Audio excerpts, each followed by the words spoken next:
freedom's the answer. What's the question? You're listening to Ernest Hancock.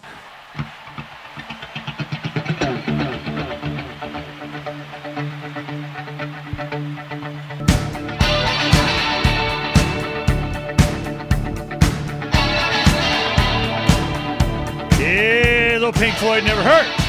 Yeah, I know that Greg's a big fan. You know, the one thing I want to show you guys, so you guys know, this thought process. I want to take you on this journey that so many of us have been on for a long time. What we have done is we have created always a mechanism by which we could promote others doing their thing. And it's more, a lot of people, they'll spend a lot of time on what they're doing as opposed to creating the foundation and the platform to promote what others are doing. That's kind of the what's made Arizona activism a little bit different than a lot of others, is that our thing has always been to promote other people as an inspiration to others. And when we needed to, inspire ourselves or others, we do it. We got our own thing going on. Yeehaw, we look what we did and then others do, and it just kind of does that. So a lot of times during the Levolution days, I'd travel around just, to help spark that, just as I'd been inspired. A lot of these guys inspired me. So what we do is where's the core? Where is the most effective thing? One, it's being independent. You can't declare your independence. Well, you can't be independent if you're dependent. And who do you share that with more than anyone else? The people you love, your family, your friends, your children.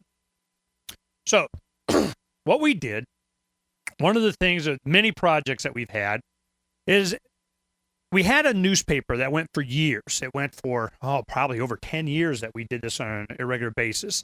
And it was called, first it was Citizens Take an Initiative. We fought a bunch of initiative stuff. Then it was the Arizona Libertarian, then became the Western Libertarian Alliance, because we wanted to distance ourselves from the Libertarian Party. It kept getting, I got to tell you this. Yesterday, I got an envelope, one of the 15 gazillion you get from the Libertarian National Party. And it's always, your membership has lapsed and we need, and you should, and this is the great and wonderful. And and if you sign up now, we'll give you one or all 5 of these books and so on. The Conscience of a Libertarian by Wayne Allen Root. That right there, I'm going, you know what? I mean, you can just stop wasting your money now. I said, I tell you what. So I called Wes Benedict, which is executive director. I called and I talked to him, and he's a nice enough guy. He just does his job, man. He's like, hey, man, I just do what the LNC tells me. So I go, Wes, I'm going to do you a solid, man. You can take me and my wife off of your mailing list so you're not spending all this money on mailing us. That is our contribution. So we're done. He's like, yeah, cool, got it. But I'm just, I'm seriously, so I have no idea what the National Party what role they're going to play in this election cycle. But if it has anything to do with the inconsistency of what Wayne Allen, back and change, I don't have the brain cells left over to deal with this. Just never mind. I'm good.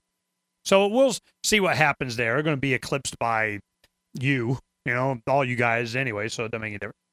So what we did is we created the Western Libertarian Alliance. Now, you'll recognize a lot of the names here. We got Ron Paul and Bob Prechter and Lou Rockwell and Larkin Rose and Ken Schoolin and Butler Schaefer and L. Neil Smith and Mark Stevens and Vince Prenowitz, and it just goes on and on and on. All the people that we had, even a year or two before we even started Freedom's Phoenix. Now, one of those authors was a young woman named Rachel Tivnan. Rachel Tivnan was the 17-year-old daughter of Greg Tivnan's in studio with me now. He's visiting, and she's graduating from University of Arizona as an architect this weekend. Now, she wrote an article about Atlas Shrugged and Ayn Rand. Now, this was from, and how old is Rachel now? 24. 24 years old. A whole nother generation. She was 17 then, so that's like 7 years ago. So I'm going, all right, what's the next generation doing? Well, as we've raised them as a narco-capitalist, or whatever you want to call it, libertarian types, they have gone into college, university, become educated, becoming professionals. Generation next are the ones that's going to take over the planet. Now, Greg has another pair of daughters that are now 15 and 17. They're going to be doing some art. for the magazine. Now, this is just some of the samples. This is Athena's, right? Yeah, this is Athena's. So she is very into a lot of this anime kind of stuff. And you look at if you're watching on YouTube, you see beautiful, professional, sells it online on, there's some, what is it? What's it called where they... It's called Deviant Art, and it's much nicer than it sounds with that name. Deviant, yeah, you never know. So Deviant Art, well, certainly you're deviant if you're politically incorrect. So she has enormous skills that we're going to be highlighting in the magazine for the next generation. Because Scott Beazer, he's a very talented individual. He's going to be doing the covers and so on. A lot of the illustrations, we may have a new series or cartoon or publish some of his others. But of course, he wants to make sure that it doesn't distract from Big Head Press. If I'm going to do this, man, it better be linking back. So we'll work it out. Now, the thing is that all of this, I'm an older guy, but always, even when I was in my 20s, we were looking for people. That was what my role was as a facilitator. Being chairman of the party here, doing the newspaper, having our online presence, doing whatever the heck that we did. It was to feature the talents of everybody else. That's why we helped sponsor Liberty on Tour, Marv. And you see our stuff all over that. Why? Because these guys, man, they got it going on. They're rightful. We want to promote these guys. They got a Liberty on Tour sailing ship. They want to do the Caribbean. I go, main sail's mine. Or at least I get the spinnaker. We'll do something with that. Then we have like Lola, Ladies of Liberty Alliance.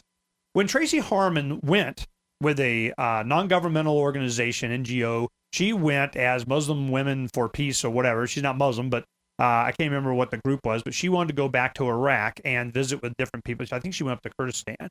And she went, there, and I said, we'll help you, we'll sponsor you a little bit. Here's a bunch of little banners you can put in your suitcases and so on. I want you to hold them up.